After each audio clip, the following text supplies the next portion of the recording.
Okay, बिस्मिल्लाहिर्रहमानिर्रहीम, अस्सलाम वालेकुम।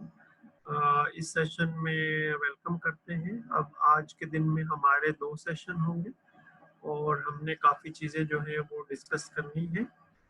तो सबसे पहले मैं स्टूडेंट्स से ये पूछना चाहूँगा कि अगर उनके ज़हन में कोई सवाल है तो वो काइंडली मुझसे पूछ लें। जी हिना, आप कुछ कहना चाह रहे हैं?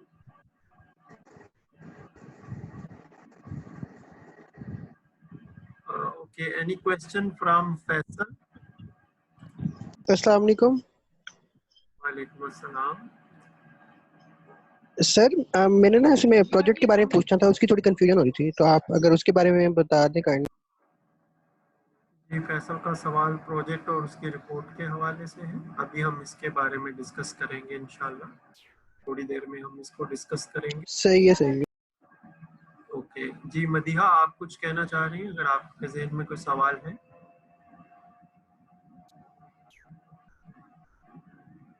जी दिलावर, आप कुछ कहना चाह रहे हैं?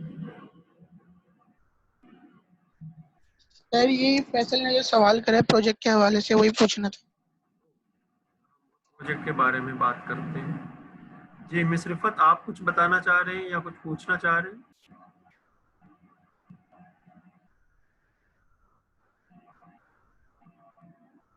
ओके, साकिब समद, आप कुछ कहना चाह रहे हैं?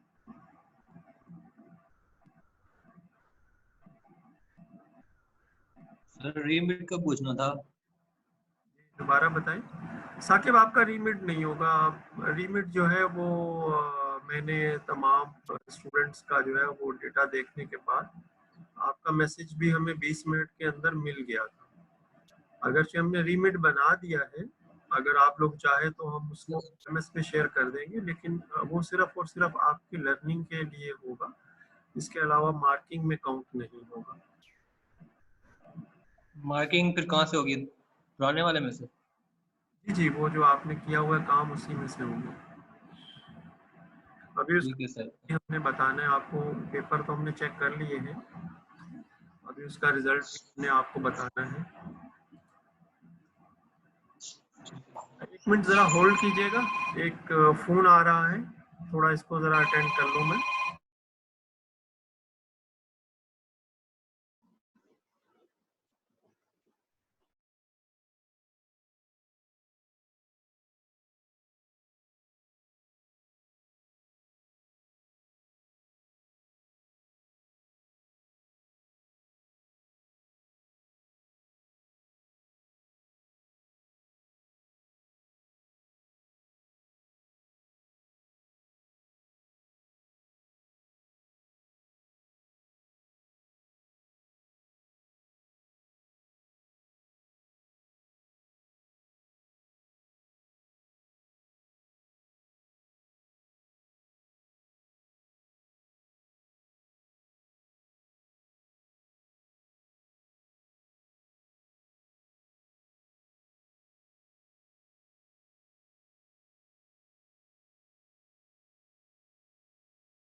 Okay, thank you very much. असल में कुछ क्यूरीज जो है वो मैंने भेजी हुई हैं एडमिशन डिपार्टमेंट और फाइनेंस डिपार्टमेंट में, तो मैं उनकी तरफ से एक्सपेक्ट कर रहा हूँ रिस्पांस ना, इसलिए फ़ोन का उठाना ज़रूरी था, लेकिन ये किसी और कॉन्टेक्स्ट में था। अब हम दोबारा वापस आते हैं। जी सुमैया, आप कुछ पूछना चाह रही हैं? अभी हम सिर्फ ये पूछ रहे हैं कि अगर किसी के जहन में कोई सवाल है तो। जी सुमैया।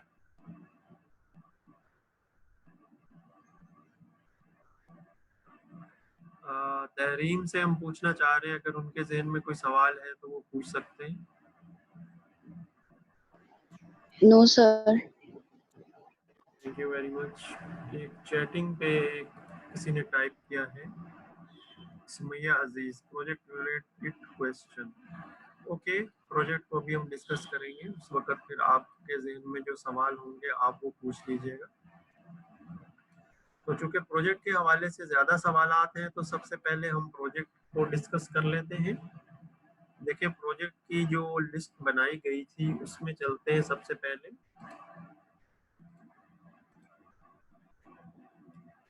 ओके,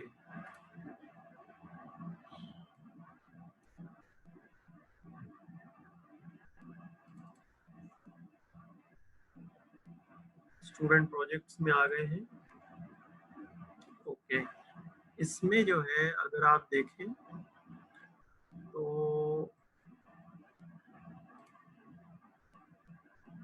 इसमें अगर आप देखें तो कुछ जो स्टूडेंट्स हैं उन्होंने पहले से ही जो है वो जो प्रोजेक्ट की लिस्ट दी हुई है उसमें से वो ऑलरेडी जो है वो सेलेक्ट कर चुके हैं। ठीक है, ये चूंकि स्टूडेंट बायोमेडिकल के हैं तो ये कोर्स भी बायोमेडिकल के लिए ही इनिशियली ऑफर किया गया था, तो उनके लिए तो हमने जो है वो स्पेशल करके कर लिया है। लेकिन जब रिपीटिंग स्टूडेंट्स हैं या जो इम्प्रूवमेंट के लिए स्टूडेंट्स हैं उनके लिए भी यही प्रोजेक्ट्स हैं, लेकिन वन प्रोजेक्ट जो है वो एक दफ़ा, जैसे फॉर एग्जांपल ये BJT DC and AC analysis for the voltage divider amplifier. ठीक है, तो आप जो स्टूडेंट्स हैं वो एक ग्रुप बना लें जो बायोमेडिकल के अलावा स्टूडेंट्स हैं, बाकी डिसिप्लिन से ज़ाहिर है वो भी रिस्पेक्टफुल स्टूडेंट्स हैं। तो जो स्टूडेंट्स हैं वो अपने ग्रुप बना लें और ग्रुप के बाद जो है वो इनमें से जो प्रोजेक्ट वो समझते हैं कि वो आसानी से कर पाएंगे वो किताब से ही करना है, सारी डिटेल अवेलेबल है। तो आपने पहले तो एक प्रोजेक्ट सेलेक्ट करना है, इन चारों प्रोजेक्ट में से एक प्रोजेक्ट, और उसके बाद जो है वो मैं आपको बताता हूँ कि आपने इसके बाद क्या करना है। ठीक है, तो वो स्टूडेंट्स जो प्राइमरीली जिन्होंने अभी ग्रुप नहीं बनाए हैं, जो बायोमेडिकल के अलावा और डिसिप्लिन से जैसे एनर्जी से हैं, कंप्यूटर से हैं और इसी तरह इलेक्ट्रॉनिक्स से हैं और इलेक्ट्रिकल से हैं, तो बहुत डाइवर्सिफाइड ग्रुप है। तो वो अगर चाहे तो वो अपने ग्रुप बना लें और ग्रुप बनाने के बाद जो है वो इनमें से कोई एक प्रोजेक्ट उठा लें और किताब से ही करना है। तो किताब में जो एग्जाम्पल दी हुई हैं उनको अपनी रिपोर्ट में डालना है, उसमें जो कंसेप्ट दिए हुए हैं उनको एक्सप्लेन, यानी ऑब्वियसली किताब में से ही करना है, सारी चीज़ें एग्जाम्पल्स भी किताब में से ही है। सिर्फ एक सिमुलेशन मॉडल अगर आप थोड़ी सी मेहनत कर लें तो सिमुलेशन मॉडल जो है उसको थोड़ा सा आप इंक्लूड कर लें, तो इस तरीके से होगा ये कि चीज़ें तो किताब से मेजर आ रही हैं लेकिन चूंकि सिमुलेशन मॉडल किताब में मौजूद नहीं, तो आप आसानी से मल्टी सिम पे एक सिमुलेशन मॉडल बना के उसमें कुछ जैसे फॉर एग्जांपल का ही मॉडल बना लें और उसमें जो क्वेश्चन दिया हुआ है उसी को सॉल्व कर लें उसमें। ठीक है, अच्छा एक और सवाल भी हमें चैटिंग से मिल रहा है, उसको भी देख लेते हैं। सुमैया पूछ रही हैं कि please elaborate about presentation as well. Okay, presentation के बारे में भी बेटा बात करते हैं। प्रेजेंटेशन के लिए एक टेम्पलेट दे दिया है। प्रेजेंटेशन में जो मेन कंटेंट्स होने चाहिए वो ये है कि जो आपका ये टाइटल है थोड़ा सा इसको एक्सप्लेन कर दीजिए, उसमें एक दो सर्किट आप जो समझते हैं किताब से ही लेने हैं आपको वो आप बता दीजिए कि ये जो है ये सर्किट हमने किताब की इस एग्जांपल से लिया है। फिर उसमें सिमुलेशन का एक स्क्रीन लगा दें छोटी सी कि ये सिमुलेशन हमने बनाई है और ये उसके रिजल्ट्स हैं। दैट्स इट, इससे ज़्यादा कुछ नहीं चाहिए। आपके मेजर दो रेफरेंस बन जाएंगे रिपोर्ट में, एक किताब का रेफरेंस बन जाएगा और एक मल्टी सिम का रेफरेंस बन जाएगा। ऑब्वियसली मल्टी सिम में जब आप एक सिमुलेशन मॉडल बनाते हैं तो आप उसको सेव कर सकते हैं। जब आप उसको सेव कर दें तो उसका आप लिंक दे दें कि ये हमने एक मॉडल बनाया है और ये इस जगह पे मौजूद है और ये चल रहा है। ठीक है, तो दो रेफरेंस हो जाएंगे आपकी रिपोर्ट के और इस तरीके से उसमें रिपोर्ट में बताया गया है।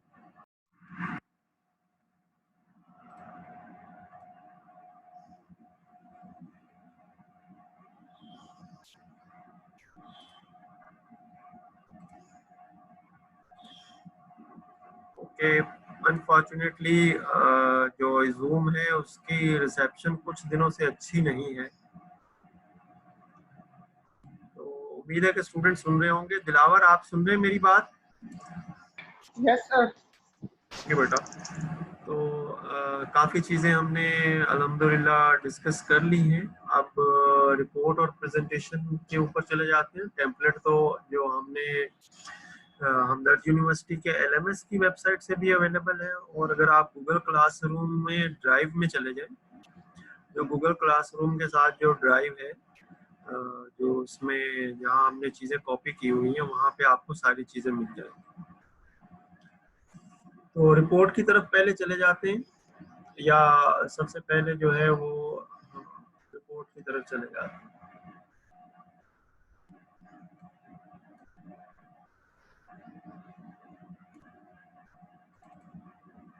जी, रिपोर्ट का ये टेम्पलेट हमने आपसे शेयर किया है। देखिए, यहाँ सबसे पहले प्रोजेक्ट का टाइटल आ जाएगा। जो स्टूडेंट ग्रुप बनेंगे वो अपना पूरा नाम और CMS ID ब्रैकेट में लिखेंगे और एक लाइन पे लिखेंगे, और कुछ नहीं लिखना। फिर कुछ थोड़ा सा समराइज कर दीजिए कि जो आपने प्रोजेक्ट लिया है उसके बारे में थोड़ा सा लिख दीजिए कि ये प्राइमरी सर्किट जो है ये कौन सी एग्जाम्पल है और इस एग्जाम्पल में क्या चीज़ें हैं। फिर इस सर्किट को आप इस फिगर के अंदर डाल दीजिए। ये फिगर आप डिलीट कर सकते हैं और नई फिगर डाल सकते हैं। पूरी इंफॉर्मेशन इसमें बताई गई है।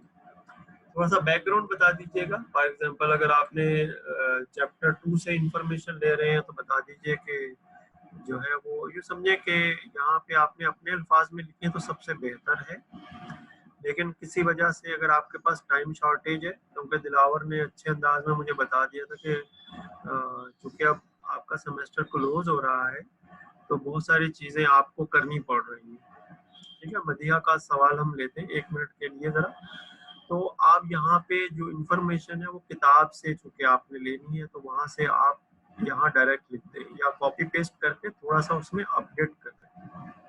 ठीक है, ये मैं अलाउ कर रहा हूँ, हालांकि ये अलाउ नहीं करना चाहिए, लेकिन सिर्फ इस कोर्स के हवाले से मैं अलाउ कर रहा हूँ। टाइम कम है इस वजह से। जी बेटा मदिहा, आपका सवाल था, आप पूछ सकते हैं। सर ये उसी की रिपोर्ट बनाएंगे ना जो हमने प्रोजेक्ट दिया था, लेकिन आप पहले तो कह रहे थे कि इसकी रिपोर्ट नहीं बनानी हमें, इसने कहा था रिपोर्ट सिर्फ सर्किट बनाना। सर आप सिर्फ वो सर्किट बना के दिखाएंगे, रिपोर्ट और नहीं बनानी। ऐसी अगर कोई बात, आप जरा म्यूट कर लें। ओके, अगर ऐसी कोई बात हुई होगी तो उस वक्त हमारे प्रैक्टिकल भी चल रहे थे ना साथ, तो वो बाद में प्रैक्टिकल डिसकंटिन्यू हो गए। तो अगर आप चाहते हैं कि बाजार से जाके हार्डवेयर खरीद के लाएं और एक सर्किट भी बनाएं तो ये भी मुमकिन है, लेकिन चूंकि बाहर जाना और वहाँ की SOPs इतनी इजी नहीं है और उसमें एहतमाल है कि जो है वो कोई अनफॉर्सीन इवेंट ना हो जाए, तो मैं ये मुनासिब समझूंगा कि आप बजाय फिजिकल कंपोनेंट्स के ऊपर काम करने के अभी जो है वो सिमुलेशन के थ्रू इसको कर लें। ठीक है, तो रिपोर्ट जो है ये मैंने इंक्लूड की है। शुरू में हमने डिस्कस नहीं किया था, ये बात सही है मदिहा की, लेकिन चूंकि आपको सारी चीज़ें किताब में मौजूद हैं तो इसलिए आपको ज़्यादा टाइम नहीं लगेगा, और आप 2 से 3 स्टूडेंट मिलके काम कर रहे होंगे तो ज़्यादा टाइम आपको इसमें सर्फ नहीं करना पड़ेगा। ठीक है, उम्मीद है कि मदिहा का जवाब मिल सर गया वैसे ही होगा। करेंगे ना जैसे हमने पिछले सेमेस्टर में बनाई थी, मतलब तीनों, मतलब जैसे 3 बंदे एक उसमें, तो सिर्फ एक रिपोर्ट बनेगी और एक ही सर्किट होगा। हाँ, तीनों स्टूडेंट जो है, अगर एक ग्रुप में 3 स्टूडेंट है तो वो एक ही स्टूडेंट उसमें से जमा करवाए। ठीक है, yes sir, thank you. Okay, अगर कोई और सवाल पूछना चाह रहा है यहाँ पे, रिपोर्ट में और भी थोड़ी सी चीजें हैं डिस्कस करने वाली। अगर रिपोर्ट में आपका कोई टेबल आ रहा है तो टेबल को कैसे बनाएंगे, ये पूरा ऊपर जो है वो इंस्ट्रक्शंस दी हुई है। अगर किसी ने इंस्ट्रक्शन को फॉलो ना किया तो ऑब्वियसली उसके नंबर जो है वो कम हो जाएंगे। रेफरेंसेस में जैसे मैं बता रहा था कि आपके 2 ही रेफरेंस बनेंगे, एक किताब का रेफरेंस होगा, तो आप इसमें देख लीजिए कि किताब का रेफरेंस जो है वो किस तरीके से इसने बताया। ठीक है, और इसी तरीके से वो रेफरेंस दे दीजिएगा, और दूसरा मल्टी सिम का, और 2 ही रेफरेंस टोटल बन जाएंगे आप। ठीक है, अगर कोई स्टूडेंट जिसने थोड़ी सी और मेहनत की है और कोई और रिसोर्स भी उसने चेक किया है और वहां से उसने एक सर्किट सेलेक्ट किया है तो वो उसका रेफरेंस भी डाल दे तो उसके 3 रेफरेंस बन जाएंगे। तो रिपोर्ट के हवाले से कोई सवाल है तो आप पूछे, फिर हम अब प्रेजेंटेशन की तरफ जा रहे हैं। सर जी फैसल पूछे। सर मैंने ये पूछना है कि हमारा जो प्रोजेक्ट है ना वो है ट्रांजिस्टर एज ए स्विच और ट्रांजिस्टर एज एन ऑसिलेटर, तो इसकी 2 रिपोर्ट्स बनेंगी या एक ही बनेगी? एक ही रिपोर्ट बनेगी, उसी में 2 सेक्शन बन जाएंगे। चलिए सही है, थैंक यू। इसमें 2 सेक्शन इस तरीके से बन जाएंगे, जैसे अगर आप ये रिपोर्ट में देखें ना, इसमें एक सेक्शन 1 बैकग्राउंड के नाम से इसके अंदर एक सेक्शन ए है, ये सब सेक्शन है, और एक सब सेक्शन बी है। तो बैकग्राउंड के बाद आप एक सेक्शन 2 बना लें, इसमें इसको कॉपी पेस्ट करेंगे, यहाँ से इसको, जैसे ये बैकग्राउंड लिखा हुआ मैंने इसको यहाँ से कॉपी कर लिया, कंट्रोल सी से राइट क्लिक करके भी कर सकते हैं, मैंने कॉपी कर लिया। अब मैं जहाँ पे इसको पेस्ट करूंगा ना, जैसे मैं यहाँ पे मैंने एंटर किया और यहाँ मैंने इसको पेस्ट कर दिया, तो ये खुद ब खुद उसको टेम्पलेट जो है वो 2 में कन्वर्ट कर देगा। तो अब यहाँ पे जो है आप लिख दीजिए कि ट्रांजिस्टर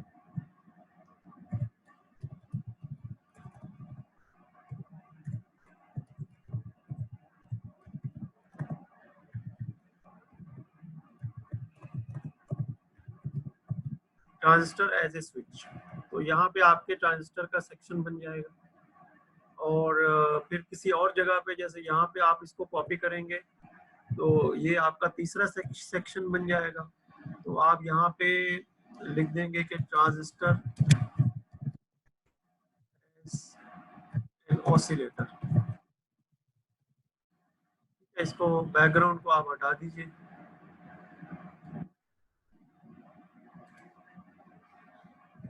तो इस तरीके से आपका जो है वो छोटे छोटे सेक्शन बन जाएंगे और आप उसमें इंफॉर्मेशन को कॉपी पेस्ट कर दें। तो थोड़ा सा सही है सर, थैंक यू। देखिए रिपोर्ट सुमैया कह रही है कि अगर हम एक डिफरेंट फॉन्ट यूज कर लें, देखिए ये रिपोर्ट टेम्पलेट दिया ही इसीलिए जाता है कि जो है वो आप टेम्पलेट के मुताबिक काम करें। टेम्पलेट में फॉन्ट, उनके साइज सब फिक्स्ड होते हैं। ये आपको सिर्फ और सिर्फ इसीलिए दिया गया है ताकि आप एक कंट्रोल एनवायरनमेंट में काम कर सकें। आमतौर पे बच्चे क्या करते हैं, कॉपी पेस्ट करके किसी को इधर से कलर कर दिया, कोई 2 लाइनें ऊपर कर दी, 2 लाइनें नीचे कर दी, ऐसा नहीं करना। ठीक है, थोड़ी सी मेहनत करनी है, तो मेहनत करके इसमें जो भी इंफॉर्मेशन आप कॉपी पेस्ट करेंगे ना, देखिए जब आप कोई टेक्स्ट कॉपी पेस्ट करें ना, तो आप होम में गए पेस्ट में ये वाला ऑप्शन यूज करें, टेक्स्ट ओनली का ऑप्शन यूज करें। ठीक है, इसमें क्या होगा कि आपकी फॉर्मेटिंग मर्ज नहीं होगी, टेक्स्ट में वो डिस्प्ले करेगा और आपके पास जो डॉक्यूमेंट की फॉर्मेटिंग है वो इंटेक्ट रहेगी। ओके, अब हम आगे जो नेक्स्ट है प्रेजेंटेशन का टेम्पलेट देख लेते हैं। प्रेजेंटेशन का टेम्पलेट जो है ये हमने गूगल से लिया है, ठीक है, और ये भी हमने फिक्स रखा है। फिक्स का मतलब ये है कि यही टेम्पलेट आपने यूज करना है। इस टेम्पलेट के अंदर आपको मुख्तलिफ जो उसके, जैसे फॉर एग्जांपल जो आपने लिखना है, इसमें से आप वो वाली स्लाइड सेलेक्ट कर लें जो आपके प्रोजेक्ट के साथ है। ये जिन्होंने बनाया है ये शायद जिनके बारे में कुछ इंफॉर्मेशन है, थोड़ी सी डिटेल मैंने कुछ ये मैंने टेम्पलेट अपडेट कर दिया है। कुछ जो पिक्चर्स थी वो थोड़ी सी मुझे जैसे ये यहाँ मैंने पाकिस्तान का झंडा डाल दिया है, कुछ पिक्चर्स मुझे सूटेबल नहीं लग रही थी, इसमें बैकग्राउंड में डाला है, तो जो है वो मैंने थोड़ा सा रिप्लेस कर दिया है। इसी तरीके से टेबल में अगर इंफॉर्मेशन आ रही है तो टेबल में कैसे डालेंगे, और अगर कोई आप कोई और चीज़, बहुत सारे तो स्लाइड्स आप इसमें से डिलीट कर सकते हैं। ठीक है, जो आपका क्रिएटिव आपका माइंड, जैसे आपका माइंड आपको गाइड करे, तो इस टेम्पलेट में से आप जो है वो डिज़ाइन, ये डिज़ाइन है आपके ना, बाकी इंफॉर्मेशन तो आप इसमें अपना लिखेंगे ना और डालेंगे। ठीक है, प्रेजेंटेशन के हवाले से कोई सवाल है तो आप पूछ सकते हैं। ओके, अच्छा, अब हम जो है वो प्रेजेंटेशन के साथ साथ हमने आपको जो है वो पोस्टर बनाने के लिए भी कहा है और ब्रोशर बनाने के लिए भी कहा है। तो मेरे ख्याल में ये 2 जो लास्ट है ना, इनको हम ड्रॉप कर देते हैं ताकि आप लोग जो है वो अपने टाइम को अच्छा यूज कर सकें, सिर्फ 2 टास्क पे अपने आप को महदूद रख सकें। ठीक है, क्या ये मुनासिब रहेगा? जी दिलावर आप बताएं। यस सर, ये सही रहेगा। सर एक सवाल था प्रेजेंटेशन के हवाले से मेरा। जी जी पूछिए। सर एक बार दोबारा से आप बता देंगे कि प्रेजेंटेशन में हमने क्या क्या चीज़ें मतलब ऐड करनी है। देखिए जो आपकी रिपोर्ट है ना वो आपको गाइड करेगी। यहाँ तो आपका टाइटल आ जाएगा पहले पेज पे, जी और इसके जी सर। दूसरा पेज है, इसमें आप अपनी टीम मेंबर के बारे में बता दें। सर और इसी तरीके से हमने जो है वो लास्ट टाइम जो प्रोजेक्ट करवाए थे ना, वो थोड़े चूंकि सीनियर क्लास थी, वो माइक्रो प्रोसेसर की क्लास थी, वो एक सीनियर क्लास थी, तो उसमें हमने सर्किट भी बनवाया था। और फिर जो बच्चे थे ना, उन्होंने अपना एक पिक्चर भी डाली थी उसमें, ताकि वो काम करते हुए, चूंकि उन्होंने लैब में काम किया था, तो लैब में काम करते हुए उन्होंने अपना एक पिक्चर भी बनाया था, ग्रुप फोटो, और वो ग्रुप फोटो भी उन्होंने डाला हुआ था। तो आप अगर चाहें तो इस तरीके से एक ग्रुप फोटो बना सकते हैं, लेकिन फॉर फीमेल स्टूडेंट्स जो है वो एडवाइजेबल नहीं। वो अगर चाहे तो मास्क जो है वो लगा के, यानी जो वो क्या कहते हैं, जो पर्दा वाली जो तस्वीर है वो हमने उनसे रिक्वेस्ट कर दी थी। तो वो जो हमारे जो उस ग्रुप आपका था, उसमें जो सीनियर फीमेल स्टूडेंट थी, उन्होंने अपने वो चेहरे पे वो क्या कहते हैं थोड़ा सा मास्क या जो थोड़ा सा नकाब करके, तो उन्होंने वो तस्वीरें खींची थी। क्योंकि ये फिर रिपोर्ट्स हम आगे पाकिस्तान इंजीनियरिंग काउंसिल को भेजते हैं, और भी कई जगहों पे शेयर होती हैं, तो वो पिक्चर्स जो है वो फिर हम वो तो हमने अपने रिकॉर्ड के लिए रखी होती है। ठीक है दिलावर, और कोई सवाल है तो पूछिए आप। No sir, thank you. Okay अच्छा, थोड़ा सा हम डिस्कस कर लेते हैं एग्जामिनेशन के हवाले से। तो एग्जामिनेशन का सलूशन पहले देख लेते हैं। देखिए इसमें जो पहला सवाल था, पहले वो पेपर भी ओपन कर लेते हैं।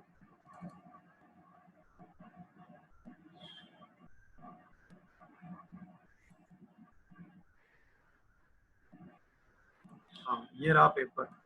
ओके, पेपर में पहला सवाल जो था वो असल में आप लोगों को एक स्पेक्ट्रम दिया गया था, जो ये बता रहा था कि जो ह्यूमन आई है वो ज्यादा सेंसिटिव है ग्रीन कलर को।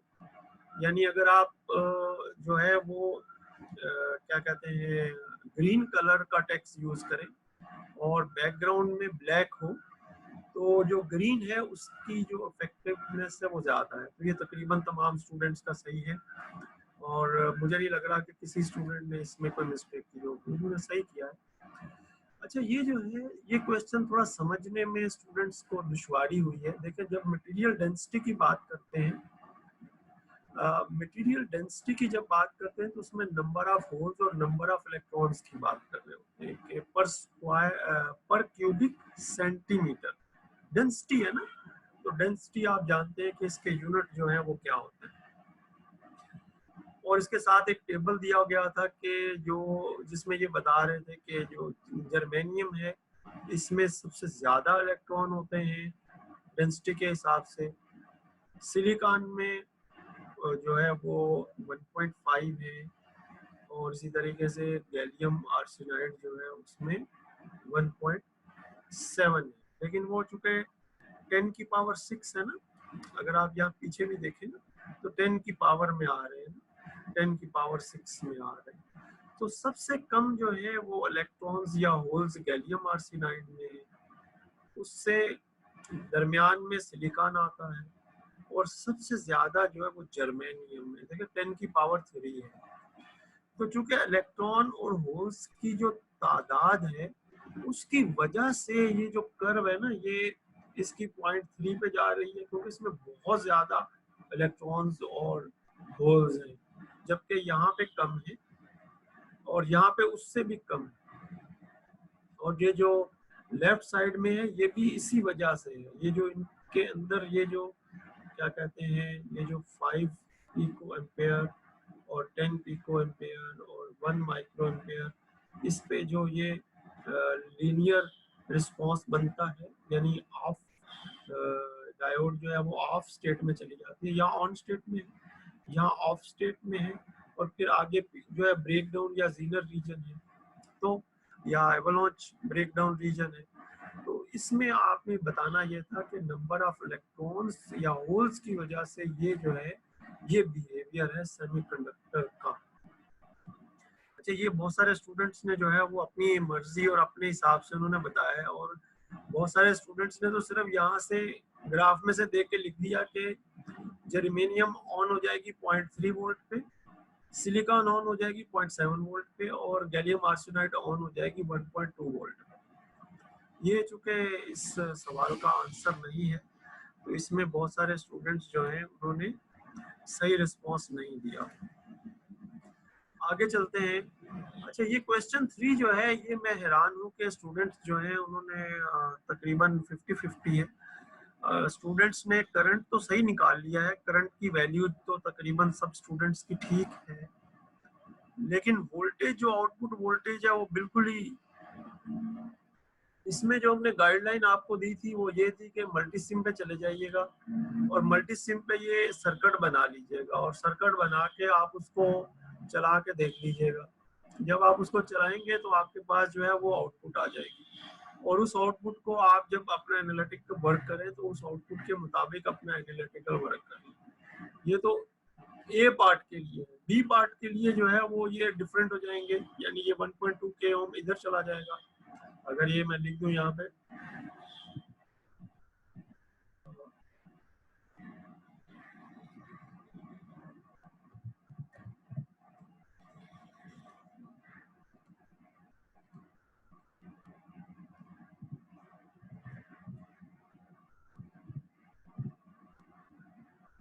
और अब मैं इसको रन करूं तो अब इसमें आंसर डिफरेंट आएगा।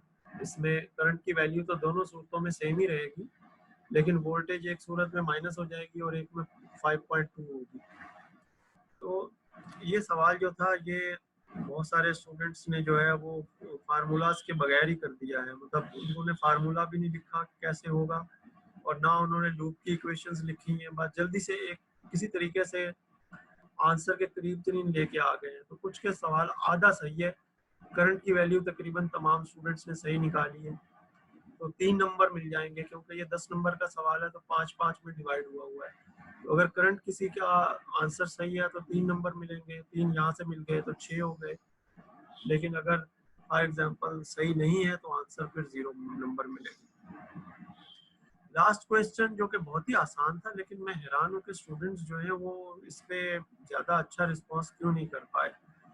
देखिए, जब ये डायोड कंडक्ट करेगी, जैसे पॉजिटिव साइकिल होगा तो ये वाली डायोड कंडक्ट करेगी और ये वाली रिवर्स बाइस हो जाएगी, तो ये दो रेजिस्टेंस आपस में पैरेलल में आ जाएंगे, जबकि तमाम स्टूडेंट्स ने पैरेलल की बजाय उनको सीरीज में कंसिडर कर लिया है। ये मैं थोड़ा सा समझ नहीं पाया कि स्टूडेंट्स ने इनको सीरीज में कैसे कंसिडर कर लिया, जबकि ये दो रेजिस्टेंस जो है ये आपस में पैरेलल में आ जाएंगे, क्योंकि ये शॉर्ट सर्किट हो जाएगा।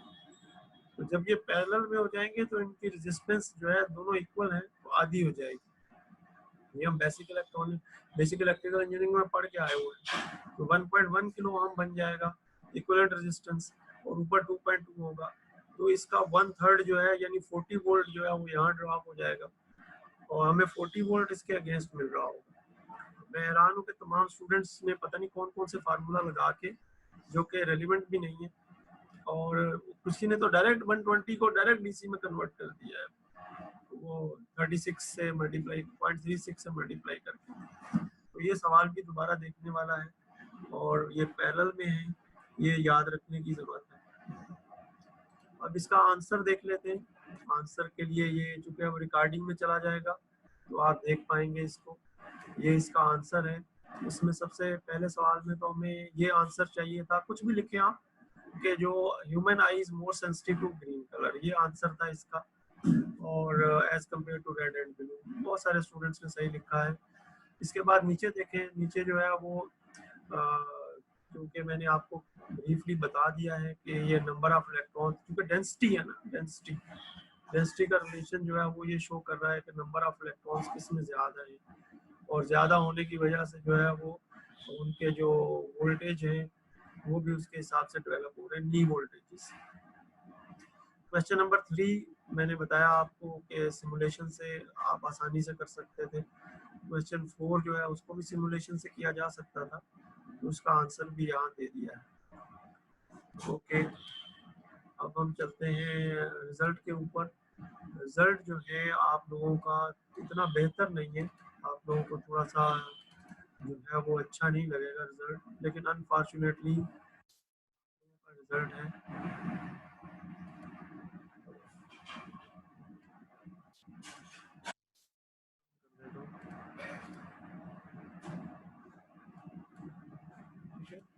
तो सबसे ज़्यादा नंबर तो रिफत के लग रहे हैं मुझे, एनी हाउ बाकी स्टूडेंट्स के नंबर भी हैं, आदि बख्श के भी अच्छे नंबर हैं, लेकिन ज़्यादातर स्टूडेंट्स जो हैं वो 10 से कम ही हैं।